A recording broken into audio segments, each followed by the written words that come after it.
Hello again to the Subconscious Healer podcast. Again, I'm your host, Dr. Gabe Roberts. I'd like to welcome you back.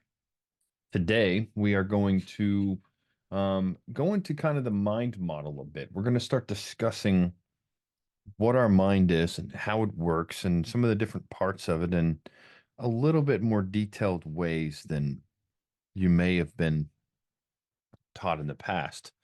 The first thing I want to point out is the mind and the brain are completely separate.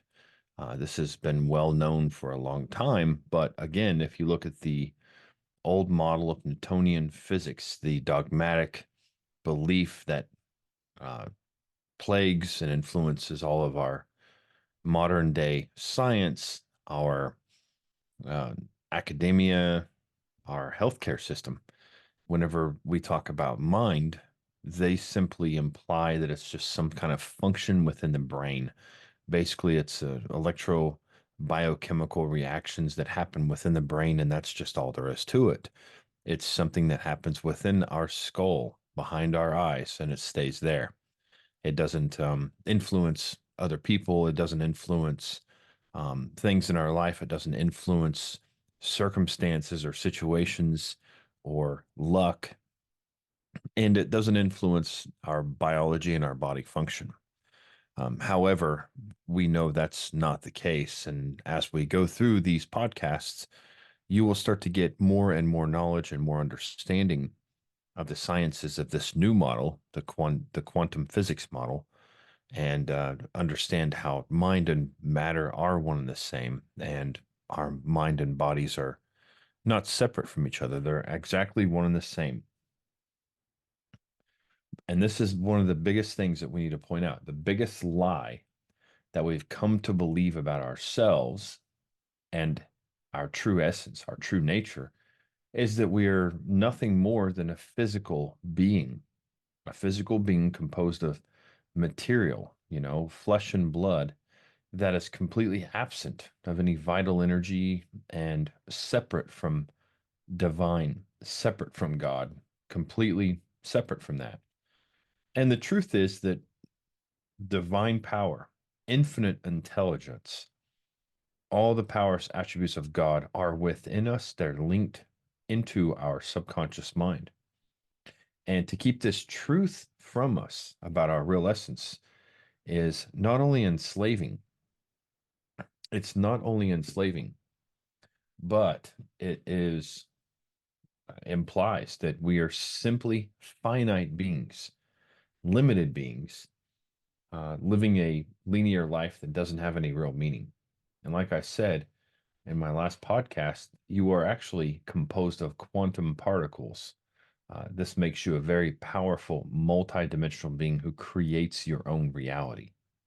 The same way an observer in quantum physics, peering into the atom, the subatomic material, looking for that electron, just to have it collapse right in front of them, right in front of their eyes, to collapse from a wave form into a particle form, which is basically the composition of all physical matter.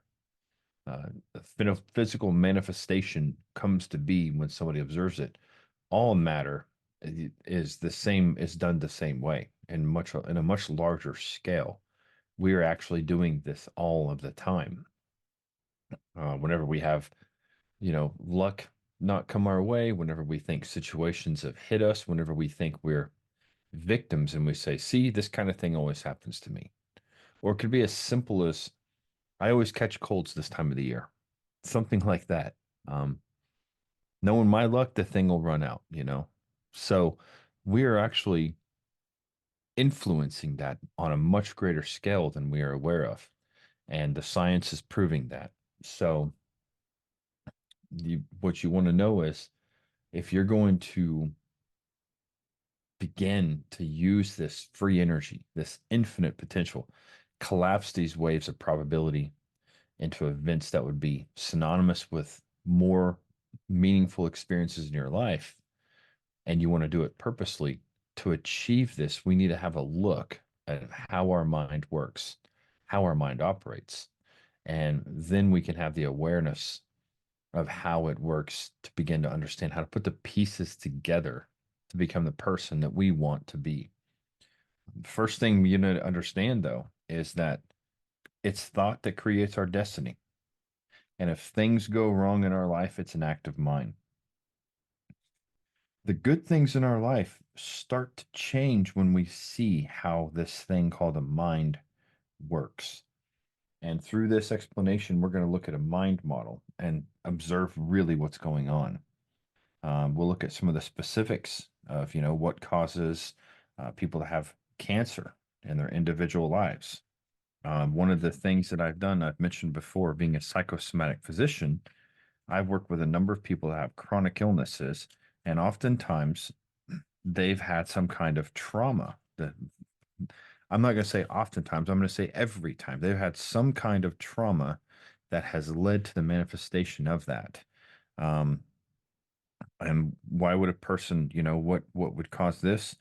Well, whenever a person has deep pockets of resentment that is held for a long time, it literally starts to eat away the body.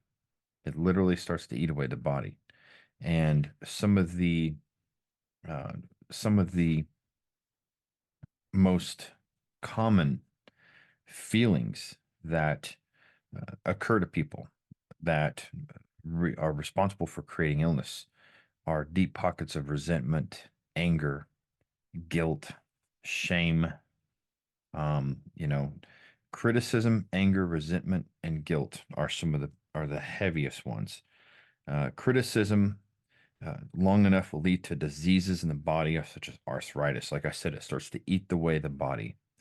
Anger, long held, turns into things that manifest as ways that are burning, boiling. They lead to infections.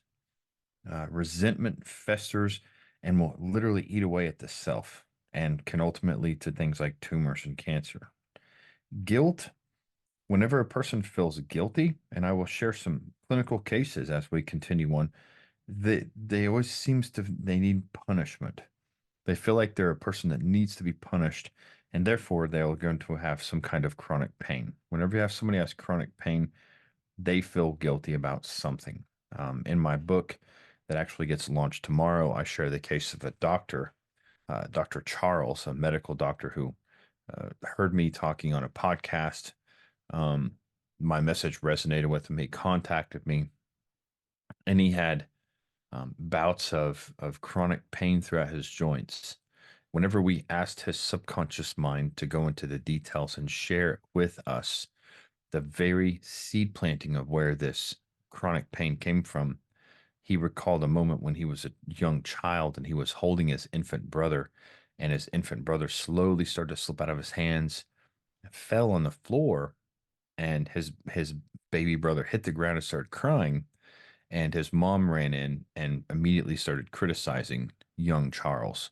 So that criticism led to guilt because he actually dropped his baby brother. Now his baby brother was fine, but of course, dropping a baby, the baby starts crying, and that leads to a state that was created a wound within young Charles to where he was guilty. He required punishment.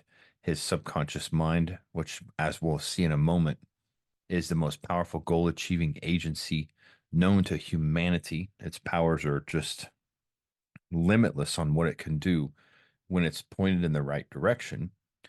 In Charles' case, in most of our cases, it's actually pointed in the wrong direction. It has faulty programs running in it that lead to these unpleasant, undesirable manifestations in our life.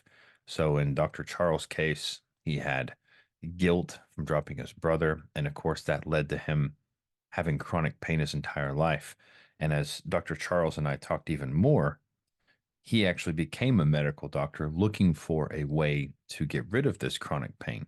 And here it was years later, decades later, and quarts and quarts of cortisone shots and anti-inflammatories. And when he came to me as a psychosomatic physician, he still had trouble with his chronic pain until we went to that moment that was planted in his subconscious and changed it there. Then everything in his life started to change. So that's kind of the point of this. If there's something going on with our life that's wrong, It's an active mind. That's the first thing we need to start recognizing. And so we need to understand that the mind is the body's controlling force on all levels. Okay. Hippocrates himself said the body's natural tendency is toward health. That means a body, our physical body left alone, will naturally continue to function in a way where it's a self lubricating, self correcting mechanism. So, another mentor of mine said if I were to remove an arm, let's say I cut a limb off myself or maybe somebody else, we surgically removed a limb from someone, and we put that limb in ice, we put it in a freezer. Almost immediately, it starts to go through the natural process of decomposing. Just that's a natural process that starts to happen. But that limb will not grow a cancerous tumor on it. It will not grow rheumatoid arthritis. It will not grow scleroderma or psoriatic arthritis or rheumatism. It will not grow rheumatoid arthritis on the joints. Why? It needs a mind to do that. It will go into the process of decomposing, a completely natural process, but a limb itself will not undergo any kind of autoimmune condition. You have to have a mind to do that. So let's kind of look into what are the parts of the mind. Okay. I want you to think of this mind model, and usually I give an illustration of it that will kind of give a broader picture.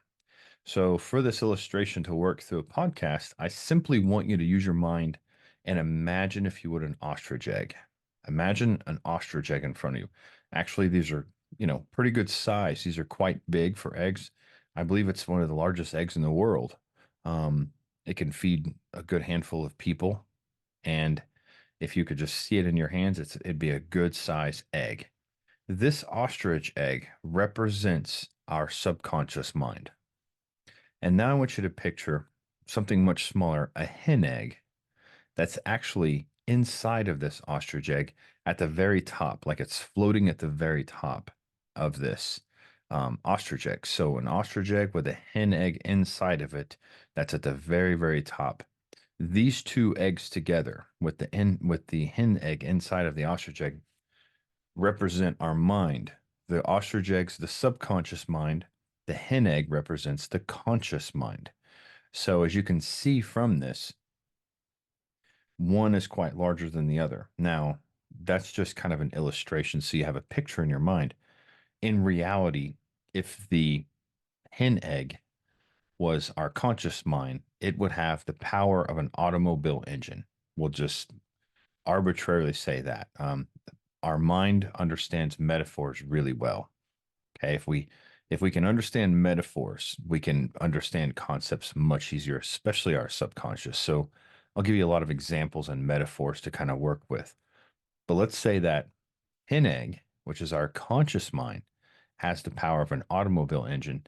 The ostrich egg or subconscious mind has the power of the Milky Way galaxy. That's the difference between these two separate entities that we all have within us that are always working constantly.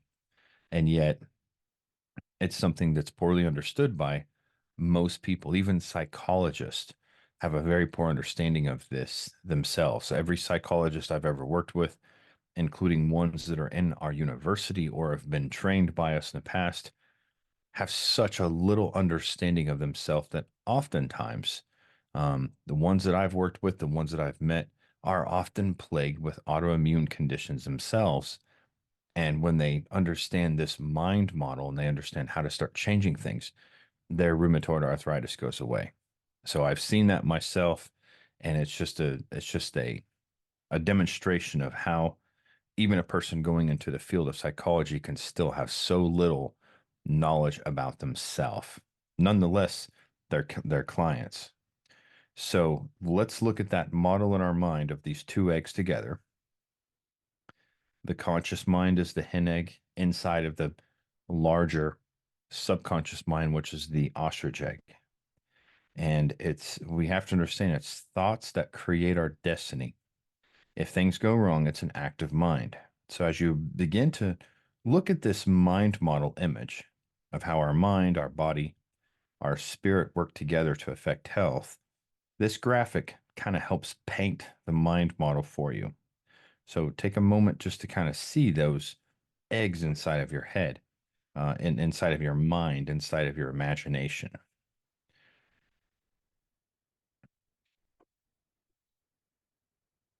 This simple explanation could be perhaps one of the most influential and power packed explanations for life happenings that you've ever heard. You may notice that as we learn this model, as we understand this, it first starts out quite mechanical. And as we start to master the mechanics of this, then it becomes kind of like a tool. As we get more and more seasoned with this tool, we get good with it. And then a playful friendship starts to develop. And this will develop into something much more purposeful. And as it becomes more purposeful, suddenly we'll notice that suddenly we are brought to more of the divine essence. It brings us to God. And that's a wonderful moment for us all whenever we're wanting to change our life. It's a wonderful moment for anyone that's wanting to heal. Because of the progressive nature of this, you can plug into this model at whatever level of consciousness, whatever level of connectedness to you feels comfortable. Okay. So let's start looking at this mind model. The first thing I want to talk about, and I've mentioned it many times, is that conscious mind, the hen egg. Okay. We're going to start from the conscious mind, and then we'll start to go into the subconscious mind. So the conscious mind of us is the rational, analytical part of us. It's the one that thinks. It's the one that judges.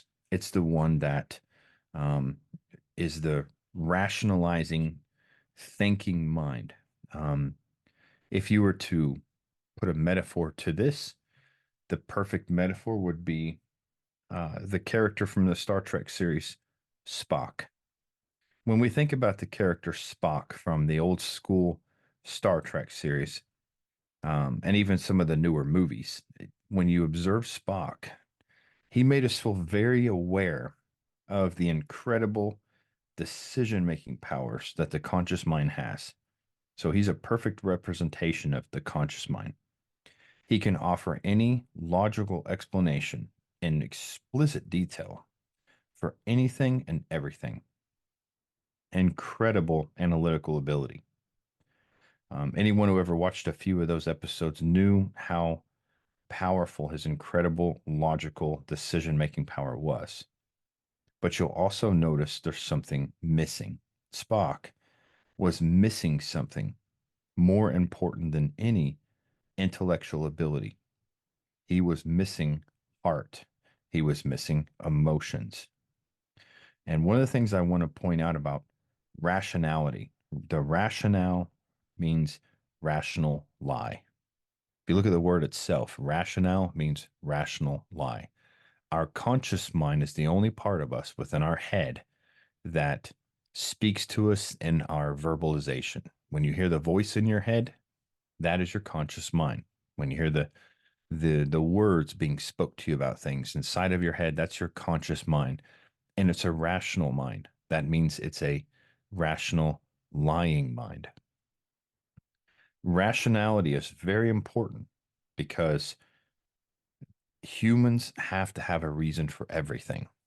Now, the ones that become masterminds, the ones that become able to achieve great things in their life, whether it's abundance, whether it's completely transforming their career or their business, or wonderful healings, they give up that ability and they surrender it. They surrender it to the quantum mind. They surrender it to God. They surrender it to the universe to handle it for them. But overall, let's understand first off that most humans must have a reason for everything. Deep down, they have to have some rational reasoning for whatever they do. And the reason is the rationalization is one of the actions that helps keep a person sane. Now, this question may come up of, well, What is it that puts a person into a mental institution? Okay. Many say it's a matter of whether the person is danger to himself or danger to others. And that's what we might believe, but that's not it. Some of the kindest people you could ever imagine can be found in mental institutions. And there are, without a doubt, dangerous characters walking in the streets in our offices, in our political offices, dangerous people that are walking the streets free today, that are free and clear.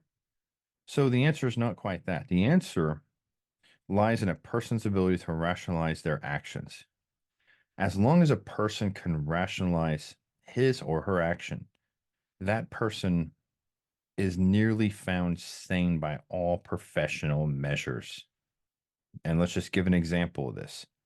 A person who smokes a cigarette will do so peacefully as long as they can rationalize this action.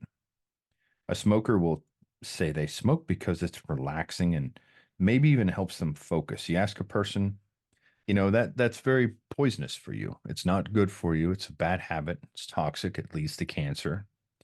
Why do you do that? And they'll say, well, it helps me relax and it helps me focus. That's their rationale, their rational lying brain's answer. But what's the truth? Because the rational lying brain will convince you very convincingly of reasons for doing things that have nothing to do with truth, nothing to do with universal truth.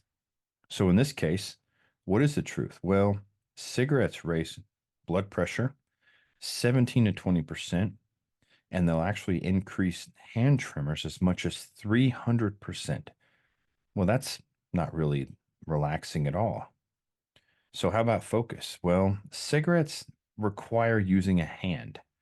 And when they have a constant attention to holding something in their hand, that consumes about 30% of the conscious mind's resources because hands take up a tremendous bandwidth of real estate on the brain surface. So when a person is using their hands or holding something in their hands, about 30% of their conscious resources are consumed just by holding a cigarette. So that kind of distracts them a moment. And the point is that obviously cigarettes can do nothing more than distract us and make us more nervous. That's really what they do. But as long as a rational mind can fabricate through the lying rational mind, can fabricate the reason for its actions, it remains at some level of peace in that person. They can get away with it. They can smoke and they can talk themselves out of the listening and observing and noticing the toxic effects of it just by their ability to rationalize something. So that's something that the conscious mind does. A mind's rationalization facility needs no truth that aligns with universal laws. As long as our rational mind can come up with some reason for our action, we're going to have some kind of peace. If a person can no longer rationalize their actions, then the tremors created will rattle that person so deep that they will realize that what they're doing is completely wrong. But as long as they can rationalize out that, as long as they can give themselves a reason for doing it, they're going to continue to do it with some kind of state of peace deep down. Now, the second thing about our conscious mind, besides the rational analytical part, it's where we also carry our willpower. Okay. Many times we have been conditioned to try to change a habit by mustering willpower. Now, the first clue is that willpower can't really impact any internal change because it's part of the conscious mind. The conscious mind is the weakest and least informed part of us. The conscious mind is the weakest, least informed, last to know part of us. And so, because willpower is associated with it, we know that it's part of the weaker mind. In fact, there's an old adage that says when willpower and imagination meet, imagination wins. Imagination, by the way, is part of the subconscious mind. So you're talking about, again, the automobile versus the Milky Way galaxy. When will and imagination meet, imagination wins. Imagination is part of the powerful subconscious mind, and willpower is part of the conscious weak mind. Um, Healing a person in all cases is never a matter of that person generating a battle of inner voices, mustering enough willpower. That is not how a person heals. It's through changing old perceptions within the subconscious that are stored in the goal achieving subconscious mind that sing in harmony with a newfound conscious intent. Mustering willpower for the answers is not what we've been led to believe. The conscious mind is temporary. Okay. So it's a temporary mind and it's very weak with a small amount of memory. The conscious mind and the conscious mind has a very small amount of memory and compared to the unlimited capacity of the subconscious mind. So let me backtrack for just a moment. Kind of looking through my notes here, and I forgot to give you this example of when willpower and imagination meet, imagination wins. So we've heard this adage, but does it hold truth? Take for a moment if you took a board, maybe like a 2x4 board, and laid it along the grass in your front yard, and you started to practice walking across this board in front of you. As you walk across it, keeping your feet only on the board, not allowing your feet to touch the ground or the grass beside you, you might notice it's pretty easy. You can learn to do that pretty well and walk across the board without touching any grass while you're walking across this board. Now, it seems pretty easy. You can do it, no problem. Take that same board and put it amongst two skyscrapers that are close together and try to walk across it then. And suddenly you'll notice that even though you had no problems walking across this board when it was laid upon a lawn in front of you, putting it between two skyscrapers, set up really high in the air where certain death is, part of the equation. Now, if you fall off this board, if you step off of it, that's the imagination kicking in. Suddenly, your will to walk across that board is suddenly much weaker, right? You can see the difference in these two examples. And that's just adding to the adage of where will and imagination meet, imagination wins. So it's not the board walking across it. It's not the problem of walking across the board. It's now you're adding in the concept of being strung up in the air, being, up in this air on this board. It's your imagination that's starting to get the better of you when you look at uh, you know, the consequence, the potential consequence of falling off that board suddenly, where in the grass, it's not that big a deal. So I hope that kind of makes sense to you, but it's just an example of how the walking across the board in the grass, not a problem. Walking across the exact same board between two skyscrapers, your imagination now kicks in and suddenly you don't want to do it or it's too frightening. Okay. So that's where the imagination is far stronger than the willpower. So let's look back at this. The conscious mind's trait is temporary memory. It's very weak and finite memory. The conscious mind is very, very small in its capacity to hold memory compared to the unlimited capacity of the subconscious permanent memory. So your subconscious mind has recorded everything about you at the moment of conception, until right now, not being born, not newborn, not childhood. At the moment of conception, it immediately starts to um, absorb all the environmental data.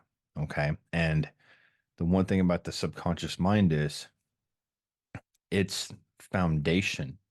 The earliest memories are the most influential, and they're the ones between the ages of conception till around 5 years old. So, very, very important. That's when our self image forms. and we'll kind of talk about the self image in the next podcast. But our most powerful memories we have that forms the template of how we view reality is formed between conception and 5 years old, not after we're born. It's actually in the womb. So, so the subconscious mind, it's almost like it has an unlimited capacity to memorize things. Whenever people, sometimes you hear people, young or old, say that they have a very poor memory. I see that all the time. Older people say, my memory is not like it used to be. You know, they're actually wrong. The fact is, they have an excellent permanent memory, but they're just using the wrong one. They're just implying the wrong one. And there's a good reason for that. A person might not, who's unaware, might not easily have access to their subconscious permanent memory. And there's a real important piece of equipment that's standing in the way of that. And it has everything to do with internal change. And because of its importance, we're going to discuss it a little bit later. The last thing I want to point out about the conscious mind is it's a very weak mind when compared to the subconscious mind. So remember what I said about the conscious mind. It's the least informed, last to know, weakest, most finite part of us. Yet, it's the one that screams the loudest. It's the one that we hear, the voice in our head. It's the one that convinces us that things are fine when our life is literally like a bus going 100 miles an hour down a one-way street in the wrong direction, side scraping the walls, sparks flying off the guardrails, all of that. Yet the conscious mind is telling us, hey, everything's fine. So that's the thing you want to remember is it's the weakest, least informed, last to know part of us. So now let's transition into the subconscious mind. And this is where before we get into an inventory of what we'll find here, I want to point out two characteristics of the subconscious mind. The first one, in contrast to the conscious mind's weakness, the subconscious mind is the most powerful goal achieving agency known to man. It has been since recorded history. There's pieces of the Bible discussing the subconscious mind. All things come to those who believe, right? Well, it's not belief with the conscious mind, it's belief with the subconscious mind. And in my book, From Pain to Purpose, I share an illustration of Renee Payock and how baby chickens got an emotional bond with a mechanized robot and actually changed the behavior of a robot. And you see this in a graph. So if you're not familiar with Renee Payock, I would say Google that, look up Renee Payock's experiments, and you'll see how these baby chickens were able, day old chickens, using emotion, okay, using their subconscious mind, the emotional mind, were able to influence a robot's behavior. So that's just one piece of the subconscious mind's goal achieving behavior. A woman who was set a record in Canada walking across 220 meters of red hot coals that were 1700 degrees. You've heard of firewalkers probably before.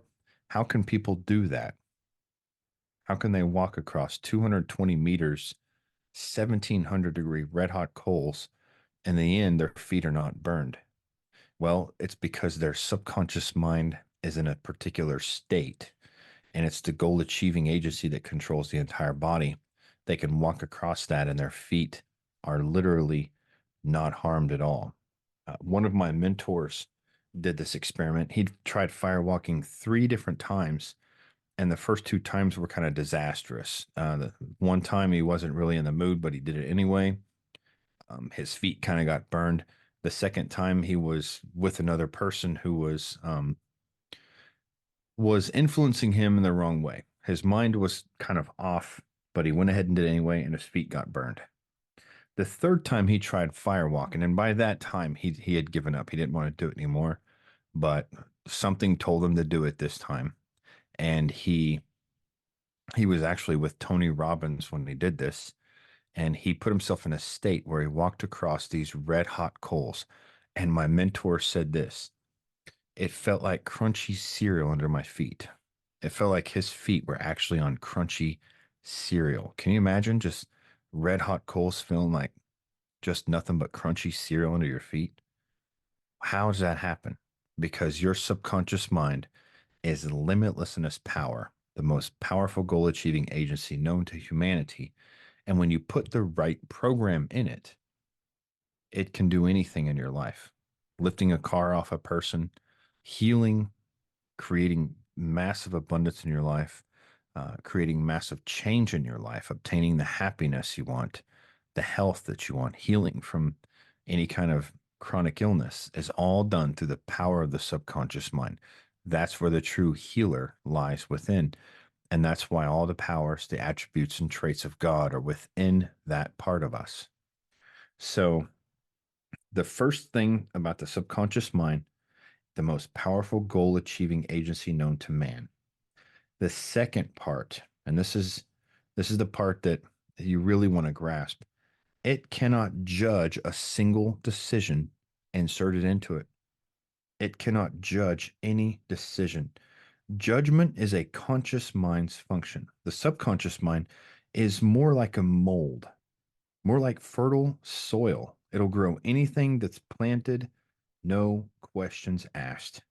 That's why it's very wise to get to know this part of yourself and know that if you don't have things going in your life the way you want, especially if you have an illness, especially if you are suffering in some way, or there's addictions that are perhaps plaguing your life, it you want to understand that this is the most powerful goal achieving agency working against you because there's programs running in there that cannot be judged by your own mind and they're running against your willpower. Again, your subconscious mind is like a mold.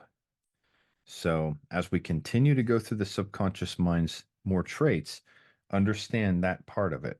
It's the most powerful agency known to humanity, cannot judge a single decision. Now, let's take a quick inventory of some other things about the subconscious mind. It is where we harbor all imagination. And imagination is just more than creativity. Everything from daydreaming to panic attacks to phobias, um, looking at worst case scenarios. Those are all our imagination. Imagination is the perception of the world around us. And everyone who, no matter who you are, where you live in the world, everyone has a perception of the world they live in, and everyone's is different. And that perception we hold has nothing to do with universal truth. It has nothing to do with what's right or what's wrong. To the individual, that perception that we hold is absolute truth, even though it's not truth. So, to make this point clear, let's examine two different people. Okay. Um, let's look at two different people. One person looks at the world very bleak. They see the world as we're nothing but sabotaging ourselves. Um, the world's going to crap. To put it nicely, everything's falling apart. The economy's falling apart. All the money's in the hands of a few people, and the world is just ready to collapse. Global warming, everything's toxic. The oceans are no longer supporting life. Everything's just kind of falling down. The world's coming to an end. That could be one person's perception. Now, let's look at a different perception. Let's say a person who has finally achieved pieces in their life put together to start their business that they've dreamed about for the last several years. All the right pieces are coming into play. They're ready to cut the ribbon on their new family business. And to the world, in this person's eyes, has never looked brighter, never held more opportunity. Now and they're more excited. They're ready to take on the world. They're ready to change. They're ready to bring some kind of value to people's lives. Now, here's the point. At that exact moment in time, two Diametrically opposed perceptions in the world exist. Yet the world itself has not changed. What each person sees is real. So imagination is our perception of the world around us, and it has nothing to do with your own personal truth. It's just a perception. As for the individual, once a perception is installed at the subconscious mind's level, the single most powerful goal achieving agency known to man that cannot accept a single, it cannot judge a single um, memory put inside of it. It accepts it as fact and makes it so. That's very important. So, whenever we have a perception of who we are that has nothing to do with the realities of our truest potential, it's just a perception. Once installed at the subconscious mind, it becomes our truth. Okay. That it becomes our truth.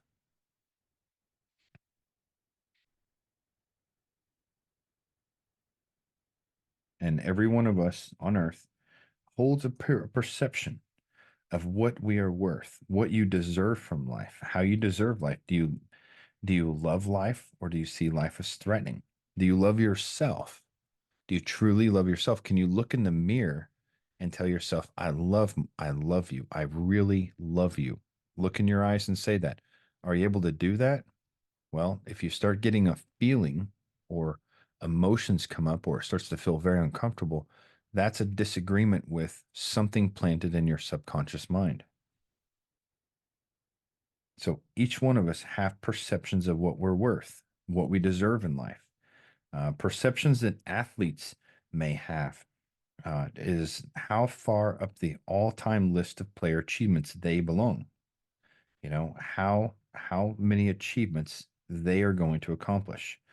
For the person that's sick, for a person that's sick, they carry a perception of how much punishment and how much hardship is called for. So when we talk about the goal achieving mind doing its job, these inner perceptions the subconscious mind works to achieve have absolutely nothing to do with what a person consciously wants or desires. Consciously, most people say they desire wellness. So please know that what we're discussing here is something that is happening at a much deeper level. The subconscious mind is out of the threshold of your conscious awareness. The subconscious mind is also our permanent memory, like I mentioned earlier.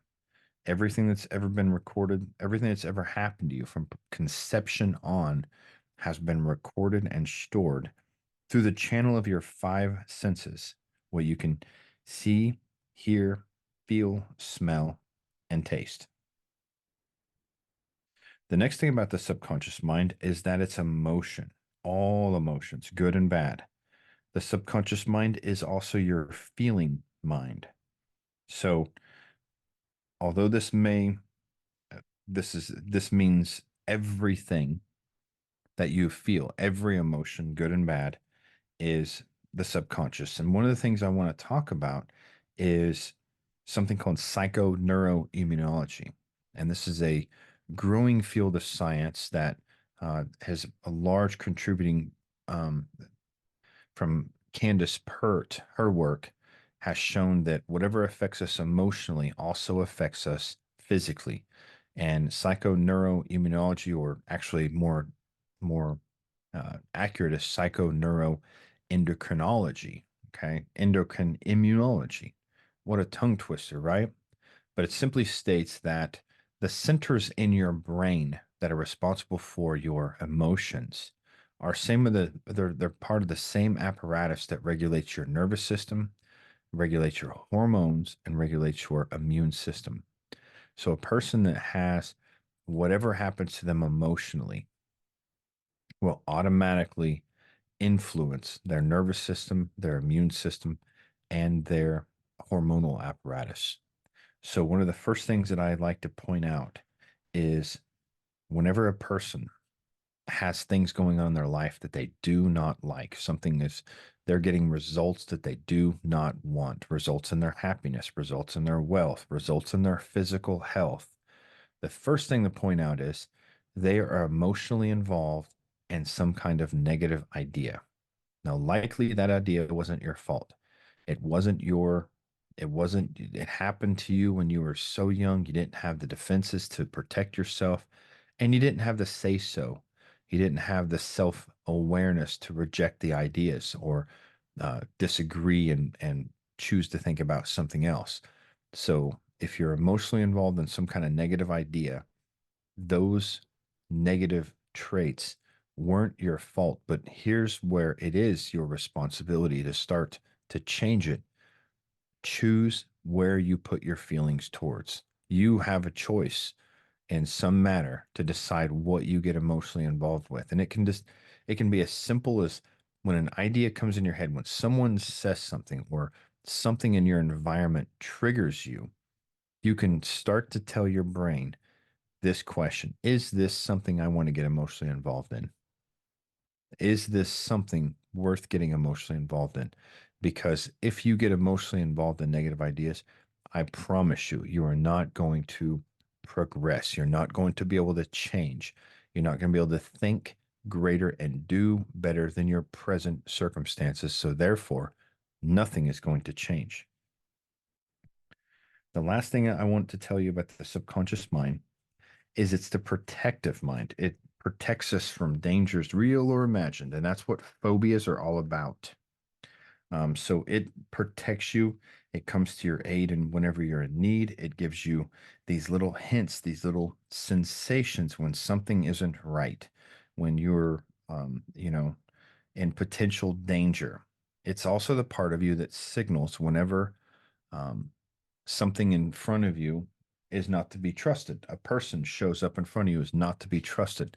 It's your subconscious mind that is your intuition. It's a deep down inner knowing through sensations that give you the warning. It's like a built in GPS from divine. And as we go through life, one of the things that happen to us through trauma, through childhood traumas and things like that, and we'll go in a little bit more in depth on what that means, but we lose connection with that self. We don't trust ourself.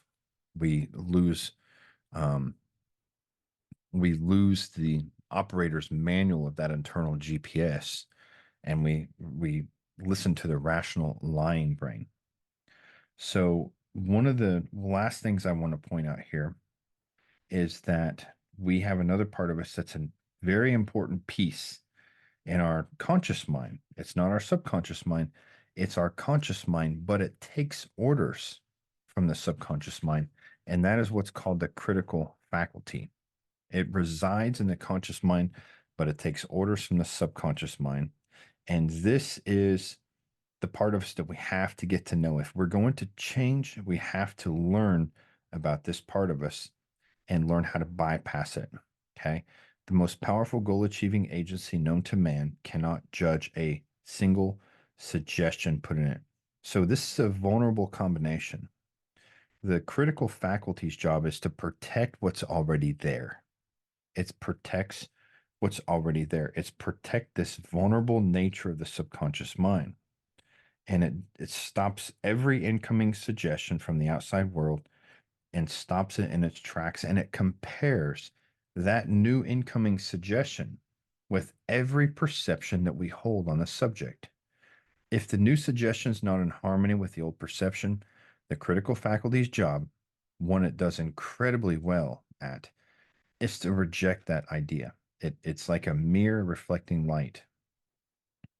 So every time a new suggestion from the outside world is stopped, and instantly stopped and found to be in harmony with that inner perception, like an accumulating mass, the weight of the new impression is compounded into this pre existing belief. And through what's called the law of compounding, our belief begins to grow and grow and grow. That perception begins to grow stronger and stronger and stronger.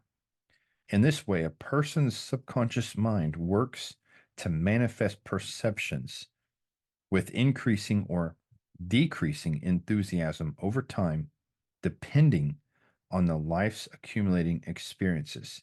So, which ones are factored against the index weight of the first suggestion on any subject that we've ever learned? So basically, what this means is the more we hear something and it already resonates with our deepest inner perceptions, the more that perception grows in weight. Let me give you an example of how this critical faculty works. If I were to tell you for a moment, imagine, and I just want you to think about this, just participate. I want you to just listen to the words I say and notice how it makes your body feel. If I said, the grass is blue and the sky is green. The grass is blue and the sky is green. Now, part of you is probably like, what are you talking about, Gabe? That doesn't make any sense. As you're saying that, though, even before that happens, you can feel part of your mind close off. Even if I told you, I really want you to try believe it. Try to believe that the grass is blue. Try to believe that the sky is green, and you'll see that you just can't do it. That's the critical faculty, like a door between the conscious and the subconscious mind, that door slams shut. Rejecting anything that doesn't match the perceptions you already have. Now, contrast that if I said that the sky is blue and the grass is actually green. The grass is green, the sky is blue. Now there's a little shift. Suddenly, there's a little feeling of security within you, a little feeling of security that you notice as you hear the words, the grass is green, the sky is blue. Why? Your critical faculty opened up, lets that perception, lets that information in, and that perception you already hold grows a little stronger. Well, that's how every one of our perceptions is built and designed. Now, this is extremely important because we have to know this part of ourself. We have to know how our mind protects things and how it works, sometimes against us. For example, if I'm working with a person that has depression and I tell them, you're a worthy, valuable person, that critical faculty slams shut. If I tell a person that has anxiety to trust life and trust in the process of life, to trust God, just to trust God, they'll want to. They'll consciously say, I trust God, but that critical faculty will also slam shut. And remember, if we don't get changes in the subconscious mind, those changes are going to be very short lived and our results are not going to change. So, thank you for joining me today as we continue this endeavor. The next time I talk to you, we're going to go deeper into the mind. We're going to go into the self image, and we're going to start talking about ways that we can start to change these perceptions, ways that we can start to change our lives and ultimately heal our bodies and heal our minds. I wish you all the most blessed of day.